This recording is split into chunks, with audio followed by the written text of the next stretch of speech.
Welcome back to my channel. ಇವತ್ತಿನ ವ್ಲಾಗನ್ನು ಶುರು ಮಾಡಾಕ್ತೀನಿ ನೋಡಿರಿ. ಟೈಮ್ ಬಂದಾಗ 7:30 ಯಾಕೆ ಬಂದತಿ. ಸಿದ್ದುನ ಸ್ಕೂಲಿಗೆ ಬಿಡಕ್ಕೆ ಹೊಂಟೀನಿ. ಸೊ ರೆಡಿ ಆಗ್ಯಾನ ಸಿದ್ದು. ಆದನಪಿ 7:30 ಆಯ್ತು. ಚಲೋ ಸ್ಕೂಲಿಗೆ ರೆಡಿ ಹಾಕದ ನೋಡ್ರಿ ಸಿದ್ದು. ಇನ್ನೇನು ಅಬೇಕಸ್ದು ಟ್ಯಾಲೆಂಟ್ ಹಂಟ್ ಎಕ್ಸಾಮ್ ಮುಗೀತು. ಸ್ವಲ್ಪ ಫ್ರೀ ಆದ. ಸ್ಕೂಲಿನ ಟೆಸ್ಟನ್ನು ಮುಗಿದ್ವು ಮತ್ತು ಅದೇನು ಬೇಕಸ್ದಿತ್ತಲ್ರಿ ಅದು ಮುಗೀತು. ವಾರಕ್ಕೆ 2 ದಿನ ಅಷ್ಟೆ ಏನದು ಕ್ಲಾಸು. ಶೂಸ್ ಹಾಕೋ ಇನ್ನೂ ಆಯ್ತು ತಗೋ ಟೈಮ್. ಈಗ ಹೋಮ್ವರ್ಕ್ ಇತ್ತು, ಅದಕ್ಕೆ ನೀ ಇಷ್ಟು ಲೇಟ್ ಮಾಡೋದಿದ್ದಿ. ಮುಗೀತಿಲ್ಲ, ಟೈಮ್ ಇನ್ನೂ ಐತೆ ನೋಡಿ ಟೈಮ್. ಸೊ ಇದು ಗಾಡಿ ಚಾವಿ ತಗೋ. ಸೊ ಸಿದ್ದನ ಸ್ಕೂಲಿಗೆ ಬಿಟ್ಟು ಬಂದು ವ್ಲಾಗನ್ನು ಕಂಟಿನ್ಯೂ ಮಾಡ್ತೀನಿ ರೀ.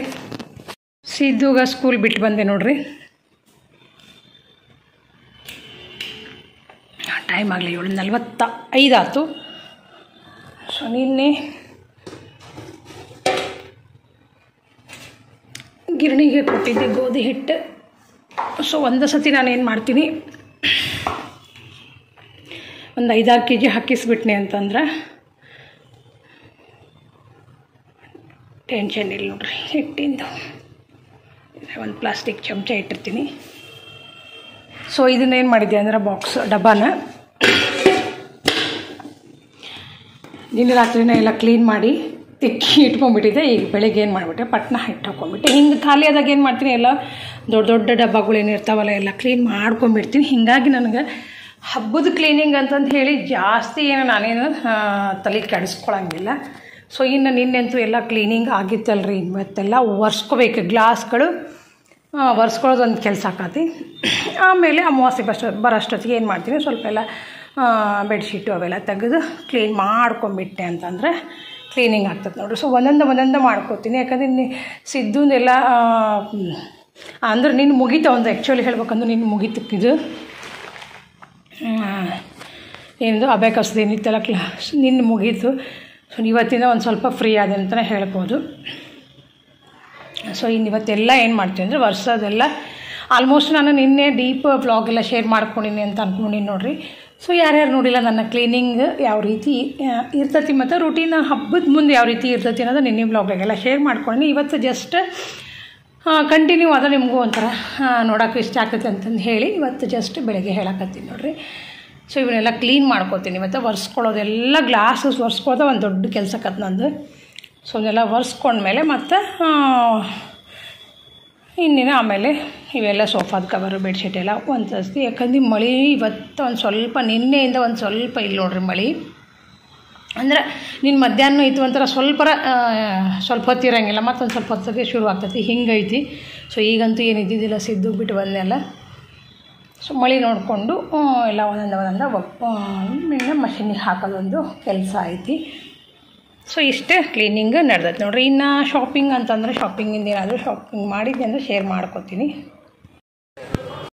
ಇನ್ನು ನಾನು ಸಾಯಂಕಾಲ ಮತ್ತು ವ್ಲಾಗ್ ಕಂಟಿನ್ಯೂ ಮಾಡಕತ್ತೀನಿ ನೋಡಿರಿ. ಯಾಕಂದ್ರೆ ಮಧ್ಯಾಹ್ನ ತನಕ ನನಗೆ ಕ್ಲೀನಿಂಗ್ ರೂಟೀನ್ ಆಯ್ತು. ಸಿದ್ದುನು ಬಂದ, ಊಟ ಎಲ್ಲ ಆಯ್ತು, ನಮ್ಮದು ಆಯ್ತು. ಮತ್ತೆಲ್ಲ ಒಂದು ಸ್ವಲ್ಪ ಕಿಚನ್ ಕ್ಲೀನ್ ಮಾಡಿಕೊಂಡು ಮತ್ತು ವ್ಲಾಗ್ ಕಂಟಿನ್ಯೂ ಮಾಡಕತ್ತೀನಿ. ಈ ಕ್ಲೀನಿಂಗ್ ಜೊತೆಗೆ ವ್ಲಾಗ್ ಮಾಡೋದಂದ್ರೆ ಖರೆ ಹೇಳ್ಬೇಕಂದ್ರೆ ಭಾಳನೇ ಕಷ್ಟ ಆಗ್ತದೆ ನೋಡಿರಿ. ಸ್ವಲ್ಪ ಎಲ್ಲ ನಾನು ಕ್ಲಿಪ್ಸನ್ನು ನಿಮ್ಮ ಜೊತೆಗೆ ಶೇರ್ ಮಾಡ್ಕೊಳಕತ್ತೀನಿ. ಯಾಕಂದರೆ ಅವಂದು ಮತ್ತು ಕ್ಲಾಸ್ ಇವತ್ತು ಇರಲಿಲ್ಲ, ಹೀಗಾಗಿ ನಾನು ವ್ಲಾಗ್ ಕಂಟಿನ್ಯೂ ಮಾಡಕತ್ತೀನಿ. ಕ್ಲಾಸ್ ಇತ್ತಂದ್ರೆ ಮತ್ತು ನನಗೆ ಮತ್ತು 1 ತಾಸು 2 ತಾಸು ಲೇಟಾಗೇ ಬಿಡ್ತೈತಿ. ನಾನು ಡೈಲಿ ಫುಲ್ ಡೇ ವ್ಲಾಗ್ ಮಾಡ್ಬೇಕಂದ್ರೆ ಈ ಥರ ಒಂಥರ ಪ್ರಾಬ್ಲಮ್ ಆಗಿಬಿಡ್ತೈತೆ ರೀ.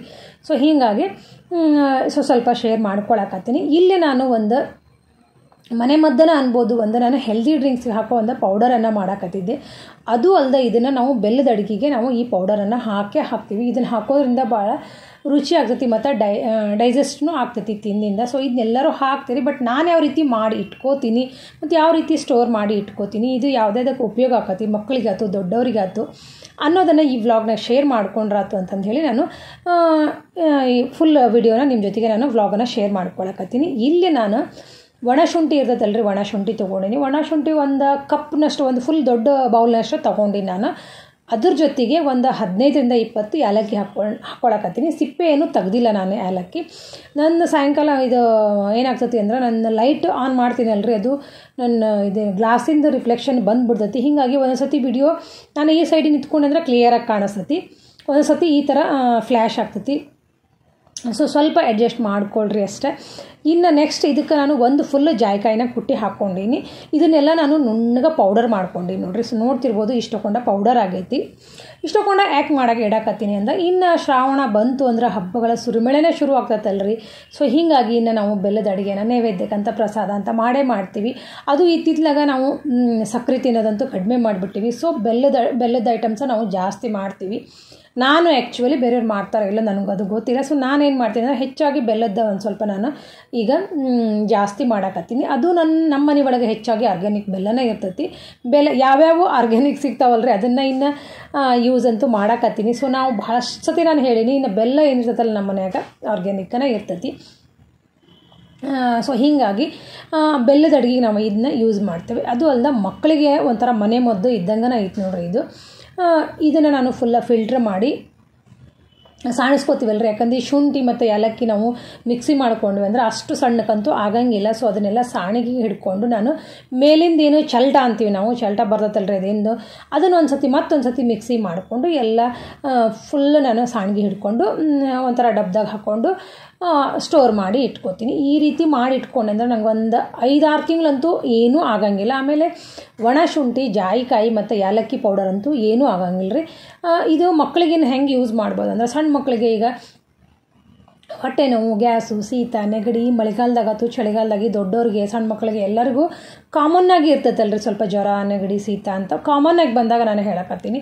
ಆ ಥರ ಇದ್ದಾಗ ಇದನ್ನು ಒಂಥರ ಮನೆ ಮದ್ದಾಗೆ ನಾವು ಯೂಸ್ ಮಾಡ್ಬೋದು. ಈ ಪೌಡರ್ ಏನಿರುತ್ತಲ್ರಿ, ನಾವು ಒಂದು ಅರ್ಧ ಚಮಚ ಪೌಡರ್ ತೊಗೊಂಡ್ವಿ ಅಂದರೆ ಒಂದು ಸ್ವಲ್ಪ ಬೆಲ್ಲ ತೊಗೊಂಡು ಒಂದು ಸ್ವಲ್ಪ ಹಿಂಗೆ ಒಂದು ತುಂಡಷ್ಟು ಬೆಲ್ಲ ತೊಗೊಂಡು ನಮ್ಗೆ ಮಕ್ಕಳು ಯಾವ ರೀತಿ ಸೇವನೆ ಮಾಡ್ತಾವಲ್ರಿ ಅಷ್ಟು ನೋಡಿಕೊಂಡು ಎಲ್ಲ ಬೆಲ್ಲ ಇದನ್ನು ಮಾಡಿ ಮಿಕ್ಸ್ ಮಾಡಿ ಆ ಪೌಡರ್ನೊಳಗೆಲ್ಲ ಮಿಕ್ಸ್ ಮಾಡಿ ನಾವು ಉಂಡೆ ಮಾಡ್ತೀವಲ್ರಿ. ಸಣ್ಣದು ಈ ಗೋಲಿ ಆ ಥರ ಇರ್ತೈತಲ್ಲ ಅದಕ್ಕಿಂತ ಸಣ್ಣದು ಉಂಡೆ ಮಾಡಿ ಬೆಳಗ್ಗೆ ನಾವು ಮಕ್ಕಳಿಗೆ ಕೊಟ್ಟು ವಾರಕ್ಕೆ 1 ದಿನ 2 ದಿನ ಈ ರೀತಿ ನಾವು ಇದನ್ನು ಸೇವನೆ ಮಾಡೋದ್ರಿಂದ ಖಾಲಿ ಹೊಟ್ಟೆಯಿಂದ ನಾವು ಬಿಸಿನೀರು ಕುಡಿತೀವಲ್ರಿ, ಆವಾಗೆಲ್ಲ ಇದನ್ನು ತಿಂದು ನಾವು ನೀರು ಕುಡಿಯೋದ್ರಿಂದ ಮಕ್ಕಳಿಗೆ ಶೀತ, ನೆಗಡಿ, ಕೆಮ್ಮು, ಎಸಿಡಿಟಿ, ಅದು ಹೊಟ್ಟೆ ನೋವು ಈ ಥರ ಕಿರಿಕಿರಿ ಎಲ್ಲನೂ ಮಕ್ಕಳದು ಆರಾಮಾಗ್ತೈತಿ. ಮತ್ತು ದೊಡ್ಡವರಿಗಿನ ಅಷ್ಟೇ ಮತ್ತು ಇದು ಯೂಸ್ ಆಗ್ತೈತಿ. ಸೊ ಆ ರೀತಿ ಒಂದು ಪೌಡರ್ ಸೊ ಅದನ್ನು ಮಾಡೋಕತ್ತಿದೆ. ಹೀಗಾಗಿ ನಿಮಗೂ ಯಾರಿಗಾದರೂ ಒಂಥರ ಯೂಸ್ ಆಗ್ಬೋದು, ಗೊತ್ತಿರ್ಬೋದು ಭಾಳಷ್ಟು ಜನ. ಬಟ್ ಇಷ್ಟೆಲ್ಲ ಮಾಡಿಕೊಂಡು ಸ್ಟೋರ್ ಮಾಡಿಟ್ಕೊಂಡ್ರೆ ನಾನು ಯಾವ ರೀತಿ ಇದನ್ನ ಉಪಯೋಗಿಸ್ಕೊತೀನಿ ಅನ್ನೋದನ್ನು ಈ ವ್ಲಾಗ್ನಾಗ ನಾನು ಶೇರ್ ಮಾಡ್ಕೋಬೇಕಿತ್ತು. ಸೊ ಹೀಗಾಗಿ ಅದನ್ನು ಶೇರ್ ಮಾಡ್ಕೊಂಡು ನೋಡಿರಿ. ಇನ್ನೂ ಒಂದು 2-3 ಸತಿ ನಾನು ಮಿಕ್ಸಿಗೆ ಹಾಕ್ಕೊಂಡ್ಮೇಲೆ ಫುಲ್ ಎಲ್ಲ ಸಾಣಿಗೆ ಇಟ್ಕೊಂಡೆ. ನೋಡ್ತಿರ್ಬೋದು ಒಂದು ದೊಡ್ಡ ಬೌಲ್ನಿಂದ ಒಂದು ಬೌಲಷ್ಟು ಬಂದೈತಿ. ಯಾಕಂದ್ರೆ ಇನ್ನು ನಾವು ಹೋಳಿಗೆ, ಕಡುಬು, ಹೂರಣ ಅಂತ ಮಾಡ್ತೀವಿ. ಮತ್ತು ಆಮೇಲೆ ಪಂಚಮಿ ಬಂತಂದ್ರೆ ಉಂಡೆ ಮಾಡ್ತೀವಿ. ಸೊ ನನಗೆ ಈ ಪೌಡರ್ ಮನೆಯಾಗ ಇದ್ಬಿಟ್ರೆ ಅಂತಂದ್ರೆ ಏನು ಟೆನ್ಷನ್, ಏನಾದರೂ ಪಟ್ನ ಸ್ವಲ್ಪ ನಾವು ಕುಟ್ಕೋಬೇಕಂದ್ರೆ ಇಷ್ಟು ಪೌಡರೂ ಆಗಂಗಿಲ್ಲ ರೀ. ಖರೆ ಹೇಳ್ಬೇಕಂದ್ರೆ ಒಂದು ಸತಿ ನಾವು ಸ್ವಲ್ಪ ಜಾಸ್ತಿ ಕ್ವಾಂಟಿಟಿಯಾಗಿ ತೊಗೊಂಡು ಈ ರೀತಿ ಮಾಡಿ ಇಟ್ಕೊಂಡ್ವಿ ಅಂದರೆ ನಮಗೆ ಎನಿ ಟೈಮ್ ನಮಗೆ ಯೂಸ್ ಮಾಡೋಕ್ಕೆ ಅನುಕೂಲ ಆಗ್ತೈತಿ. ಮತ್ತು ಎಷ್ಟು ನಾವು ಯೂಸ್ ಮಾಡ್ತೀವಲ್ಲ ಅಷ್ಟು ಒಳ್ಳೇದಿದು ಬೆಲ್ಲದ ಅಡುಗೆಗೆ ಮಾತ್ರ. ಸೊ ಇನ್ನು ಸಕ್ಕರೆ ಅಡುಗೆಗೆ ಅಂದರೆ ನಾವು ಸಕ್ಕರೆದು ಏನಾದರೂ ಮಾಡಬೇಕಂತಂದ್ರೆ ಜಾಸ್ತಿ ಏಲಕ್ಕಿ ಮತ್ತು ಅಷ್ಟು ಹಾಕೋತೀವಲ್ಲ. ಸೊ ಹೀಗಾಗಿ ಆದಷ್ಟು ಬೆಲ್ಲನ ಊಟ ಮಾಡೋಕ್ಕೆ ಇಷ್ಟಪಡ್ತೀವಿ ನಾವು ನಮ್ಮ ಮನೆ ಒಳಗೆ. ಸೊ ಹೀಗಾಗಿ ಇನ್ನು ಉಂಡೆಯದು ಮಾಡಬೇಕಲ್ರಿ, ಅದು ಆಗ್ತೈತಿ. ಮತ್ತು ಇನ್ನು ಎಲ್ಲ ಹಬ್ಬಗಳಿನ್ನ ದೀಪಾವಳಿ ತನಕ ಹಬ್ಬಗಳು ಕಂಟಿನ್ಯೂ ಶುರುವೇ ಇರ್ತಾವಲ್ರಿ. ಹೀಗಾಗಿ ಒಂದು ಸ್ವಲ್ಪ ಮಾಡ್ಕೊಂಡ್ರೆ ಆಯ್ತು. ಅದ್ರ ಜೊತೆಗೆ ನನಗೆ ಒಂದು ಸ್ವಲ್ಪ ಹುರುಳಿ ಸಂಗಟಿ ಮಾಡ್ಕೊಳಕತ್ತಿದೆ. ಇತ್ತಿತ್ತಲಾಗ ನಾನು ಖರೆ ಹೇಳ್ಬೇಕಂದ್ರೆ ಚಹಾ ಕುಡಿಯೋದು ಕಡಿಮೆ ಮಾಡೀನಿ, ಬಟ್ ಬಿಟ್ಟಿಲ್ಲ ಇನ್ನು. ಯಾವಾಗಾದರೂ ಬೆಳಗ್ಗೆ ಒಂದು ಸತಿ ಕುಡಿತೀನಿ, ಒಂದು ಸತಿ ಕುಡಿಯೋದಿಲ್ಲ. ಇದನ್ನು ನೋಡಿಕೊಂಡು ಅದು ನಿಮಗೂ ಎಲ್ಲರಿಗೂ ಗೊತ್ತೈತಿ. ನಾನು ಯಾವಾಗ ಮತ್ತೆ ಯೋಗ ಕಂಟಿನ್ಯೂ ಮಾಡಿದೆಲ್ಲ ಅದನ್ನ ಕೊಡ್ತೀನಿ. ಸೊ ಅದನ್ನೂ ಮಾಡೋಕತ್ತಿದ್ದೆ. ಸೊ ಇವತ್ತಿನ ವ್ಲಾಗ್ ನಿಮಗೆ ಇಷ್ಟ ಆದರೆ ಲೈಕ್ ಮಾಡಿರಿ, ಶೇರ್ ಮಾಡಿರಿ, ಕಮೆಂಟ್ ಮಾಡಿರಿ. ಹೊಸದಾಗಿರೋ ಚಾನಲ್ಗೆ ಸಪೋರ್ಟ್ ಮಾಡಿರಿ. Thank you.